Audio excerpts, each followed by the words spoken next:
Hey y'all, what's up? Welcome back to Roots and Refuge Farm. We are in the garden today and I'm feeling wildly victorious. I'll tell you a little bit about that here in a minute. First, I wanted to let you guys know that today kicks off a really great opportunity if you want a Greenstalk, and there's something special specifically for Roots and Refuge. So here in my garden you'll see multiple Greenstalks. I've got a few here under the pavilion, and I have one more I'm getting ready to set up down in my tea and herb garden by my house. I had multiple people ask me if I would set up and plant a Greenstalk as if it were like my only Greenstalk, because you know I have multiples that are just full of strawberries and things. So I decided to take that challenge and do that because I thought it would be beneficial for y'all. I'm just waiting on some solid weather. We have been working in between rain showers for the last week. But make sure you are subscribed so you can catch that video. It'll probably be up in the next week or so. I've been working with the Greenstalk company really since I started on YouTube. Interestingly, I kind of started taking off in about 2018. That's about the time that their company started taking off. We've really grown together. It's a family-run business out of Knoxville, Tennessee. All of these things are made in the United States. I've done an extensive review video last year. I've done multiple, but my most recent one, which included a lot of like frequently asked questions and like growing tips, I'll put a link to that video. And I also did a video talking about how to like refresh your soil in containers. So if you've already got a Greenstalk and you're wanting to grow in it and you want to just give your soil a boost, I'll put a link to that video as well. But because of the long-term relationship I've had with Greenstalk, they are celebrating the Roots and Refuge audience with a special offer this month. First, they're also celebrating a big milestone in their family. Of course, the founders who started this family-run company are heavily involved. I mean, they're still there regularly. I've stopped by Knoxville when I was in town and seen them, but they're celebrating their 50th wedding anniversary, which is absolutely amazing, and they are doing a really big sale where everything on their website except gift cards are 20% off for the next handful of days. So I will put a link to that, but the special for Roots and Refuge for the month of April, if you use my coupon code ROOTS10, which gets you a discount on purchases $75 and more, you actually get entered into a drawing, and of all the people who use that coupon code in April, and it does stack, there will be 25 $50 gift card winners and 4 grand prize winners, which will receive a 5-tier original planter and a base. You'll be able to choose the color and the texture of the planter and what base you want with it. So if you want the spinning one or the rolling one, whatever, it's up to you.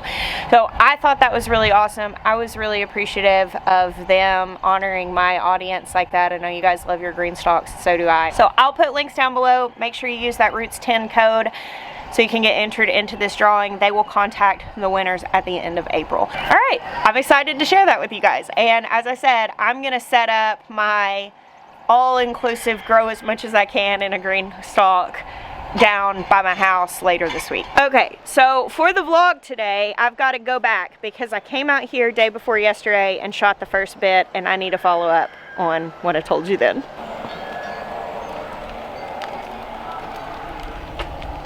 Dang, it's starting to rain. Hey y'all, we're only gonna be out here for a second because I thought I was gonna beat the rain. I was not successful. Wanted to share this with you guys because I think this is valuable. The last couple of years I've really struggled with roly-polies. With roly-polies or pill bug. I don't know what else they're called. I'll put a picture of one up on the screen so you guys will know what I'm talking about. I know they have different names in different places. We call them roly-polies here in the South. They've eaten my seedlings as they've come up.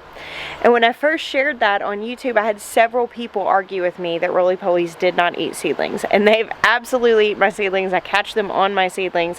And I've got tons of them. And I think it's because I use kind of a woody mulch, because they do like hanging out under rocks or under logs or where there's wood decomposing. But I planted all these seedlings today or yesterday, and I came out this morning, and I mean, like, several of them were just almost entirely decimated. A lot of my little beets were. But I remembered something and came out and decided I would try it. It's my first year to do this. I cut up some potatoes. There's one on there. I cut up some potatoes, just like little slices, and I came and put one slice by my seedlings, one little thin slice of potatoes, and a lot of them have roly-polies on them this afternoon, and I'm not seeing them all over my plants, which is good. Well, not entirely. There's one. Go eat the potato. I mean, they got a bunch of them. Like, these zinnias were all eaten up. Got some ants on there too. One of the saddest things was several of my little beet seedlings they ate. Like, there was one here, and they're just gone. I had more beets here. These all got chewed down, but there are several bugs on these slices of potato, so hopefully that will work. You can also apparently put cornmeal or beer traps, which of course the beer traps they'll go in and drown, and then the cornmeal, apparently they eat it and it kills them. But I decided to try the potatoes first because we had a lot of rain coming. Usually if there's an option, and this may seem silly, but like in this case, feed them the potato, they'll eat it instead. Usually if there's like a no-kill option, I will go that route just because I don't like coming in and just killing a bunch of stuff. I'll do it if I have to. And like if the potatoes didn't work, I would probably set out cornmeal and beer traps next. But we had a bunch of rain coming, and so like putting cornmeal out if it's gonna get rained on, or beer traps will just get washed away. So I figured the potato would be like a good experiment. It seems to maybe be working. We'll see if it saves my seedlings. All right, well, I thought I was gonna beat the rain and get to hang out with you guys out here, but we'll be back when it is no longer raining. All right, back to today. My family is over here moving the sheep pen, so you may hear that. They're using the T-post driver and stuff. I've been coming out to my garden very anxiously and excitedly checking the progress of my potato experiment with the roly-polies. And I am very, very happy to report to you that it appears to be working beautifully. Well, some areas I put a slice of potato in just preemptively, because like here I sowed radishes and I knew they were going to be coming up, and all of the potatoes after a few days they have roly-polies feasting on them, and what I can only assume are roly-poly poops scattered out throughout them. Here's another I put here because I sowed cucumbers and I sowed some borage and I didn't want those seedlings to be eaten. Last year I struggled so hard. I mean, I had to re-sow my cucumbers and melons, you know, some of them 2 to 3 times before I actually got seedlings that took off because of the roly-poly. Here's the real test, because these squash seedlings were eaten so, and I mean, I showed you guys the one, and this one maybe got nibbled on a little bit more, but like this one is untouched, and you can see like there are roly-polies all around the potato, all down here. They're choosing the potato. These got torn up pretty bad before I came out and did that, but I think that I'm going to end up continuing this, because just after a few days these have been heavily eaten. They're actively being eaten and my seedlings are not more damaged. Here's another little test area. These zinnia seedlings had gotten quite a bit of damage, but now the potatoes are largely eaten and the zinnias are being left alone. Now, what do I do about seedlings like this? Like these were some of the ones that got really chewed on. You see that leaf? These are zinnias also. And they're diverted now. They're going for the potato, but these are really damaged. They'll actually probably be okay. As you can see, they're putting out new leaves right there in the middle. And honestly, a lot of times when you're having pest pressure on plants, they can sustain a good deal of damage and then continue to grow. And especially when it comes to fruit bearing plants or flowering plants, let's say your eggplants get a little bit eaten up when you first transplant them, but then they put on all these new leaves, they grow eggplants just fine, and it doesn't hurt your harvest at all. Now, if you're trying to grow like salad greens or lettuce or leafy things that the leaves themselves are what you're harvesting, obviously those being eaten on is actually stealing your harvest. But like in the case of these zinnias, though they got some of that damage, they still have enough leaf to photosynthesize, and likely they will just grow new leaves. And with any pest, they have a life cycle. So like I deal with the roly-polies really badly in the spring. One, when I'm planting seedlings, roly-polies typically don't mess with established plants. They go for the really tender seedlings. And so once the plants all get big enough, though the roly-polies may still be there, it's kind of a non-issue because they're not going to mess with established plants or fruit or anything like that. We'll have different pests to worry about in a few months. But everything has a life cycle too. So there are certain things, for instance, squash bugs. I deal with squash bugs really bad on my summer squash. And what I typically do to deal with that is I grow succession sowings of those squash. I plant these and a couple weeks later I'll plant some more. And that way if the squash bugs come and kill those, well, I've got squash starting to fruit in another area. When it comes to growing winter squash, I grow very specific varieties that are heirlooms to my area that are just basically, they've grown in resistance to squash bugs and they don't bother them so bad. I grow a pumpkin called Dutch fork pie pumpkin that does really well, and it just doesn't seem to be bothered by the squash bugs. If I try to bring in other varieties, they typically don't even make it to ripening the fruit because the squash bugs are awful here. But I know the squash bugs are awful, so I succession sow in the spring. I also will grow summer squash kind of late in the summer and the fall, because at that point the squash bugs aren't nearly that big of an issue because they have a life cycle. They have like a time of year where they peak, and while you also have to consider the weather, so you don't always get to garden around the life cycles of insects, sometimes you can keep it in mind. One thing I've done the last year or two, because I struggled so badly with the roly-poly issue before I learned about potatoes, was I would start seedlings in my greenhouse so that I could replace, instead of sowing seeds, I could replace them with started plants.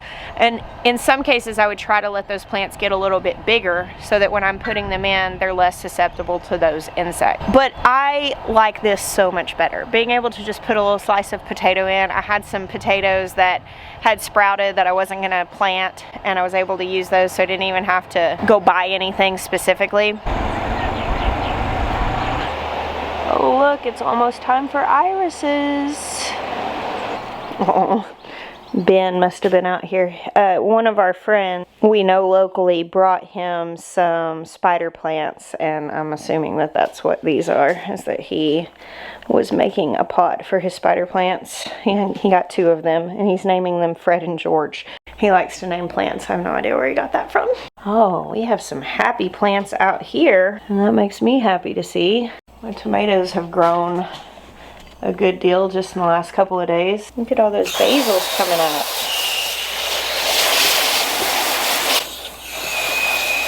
Here are all the sunflowers I had the kids transplant out of the garden bed where they volunteered. And they looked so sad when we first pulled them out, but look, they are doing just fine now. Once I get my potato beds dug, as soon as it dries out enough for me to do that, I'll probably put a good row of sunflowers right there near them. And more sunflowers for the future. So exciting.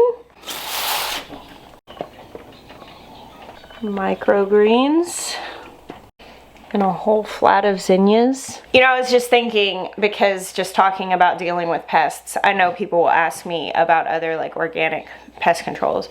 I also have a very thorough video talking about like different organic pest control options. I shot that video, I don't know, a couple of years ago, and like thoroughly lined out my thoughts to be able to tell you exactly what the options are in organic pest control. But my personal approach is those are still last resort things to me. I want to grow food. That's the prime motivation of why I'm doing this, is to eat the things that come out of my garden. Obviously, that's not the only motivation, or else I wouldn't grow flats of zinnias and stuff like that.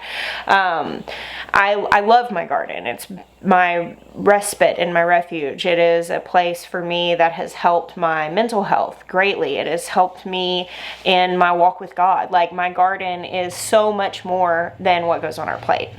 But obviously, I want it to result in something going on my plate also. That is the most practical reasoning why I'm going after it. That said, because of the other reasons why I'm gardening, and even for the food aspect, my personal thought is the very best way to garden is to try to cultivate an ecosystem. And what that means is finding balance. Now, I think that we have something of an imbalance of roly-polies in my garden right now. And while to get the harvest, I may have to come in with something that knocks that population down. And I'm not above doing that. I'm okay with that. But what I'm really looking at is, do we need to consider maybe doing something different with our mulch? What is causing the imbalance of the roly-polies? Because if you're just constantly coming in and dealing with imbalances by knocking them down, it feels a lot like playing whack-a-mole in the garden. And what I have found, and I really do think organic gardening needs to be like a long game. Like if you are planning on doing things organically, you need to just have your head around the fact that it's going to take a few years for it to get easier. I know that my switch when I was a conventional gardener, I started like spraying 7 Dust, doing all those different things. That's just all I knew. And when I made the switch, it was hard. You know, we had a whole lot of pests, but I learned that sometimes my kale was going to have holes in it. You know, like it's where I learned, hey, plants can look kind of rough, but they can make a comeback because everything has a life cycle. And if you are trying to find your part in the balance over time, you can end up with a really healthy ecosystem where you can grow a lot of things without feeling like you need something to help you beat the game of whack-a-mole. Now, as I said earlier, my favorite way is when I can find a peace offering. You know, the roly-polies are eating my seedlings, instead of viewing the roly-polies as bad, because I put a bunch of wood in my garden that needs to be broken down. That's the other thing that roly-polies do, is they break down wood. That's why they're here. They're here because I created an imbalance in the ecosystem that they are here to try to fix. And instead of being like, oh, well, I wanted the mulch, but I don't want the result of it, well, let me feed them potatoes. The fact that that works is so thrilling to me, and it's just yet another check mark in the, hey, balance in an ecosystem can be a solution to problems. No shame on anybody doing things in any other way. I'm even of the belief, when people kind of like sheepishly tell me, well, you know, sometimes I spray stuff in my garden, I'm of the belief that if you're growing food at home, even if you're doing it completely conventionally, I think that's still better than what you could get at the store. My thought is what I'm buying at the store, I'm just taking the word of that label that it is organic. And you know, if it's not organic, it's been sprayed with tons of stuff. It's been shipped across the country or across the world. You know, I think that even if you are growing conventionally at your home, that's still better. And there's always good, better, best in every situation. But for me personally, my goal is to try to create balance and health overall, that we can eat truly organic food from truly nourishing soil, from a healthy ecosystem where everything in it can be thriving. Don't always get there, but when I have a roly-poly problem and the solution that I can come to is let them eat potatoes, that makes my little ecosystem loving heart so happy. Thank you guys for hanging out with me today and all the days you do. I bless you. Until next time.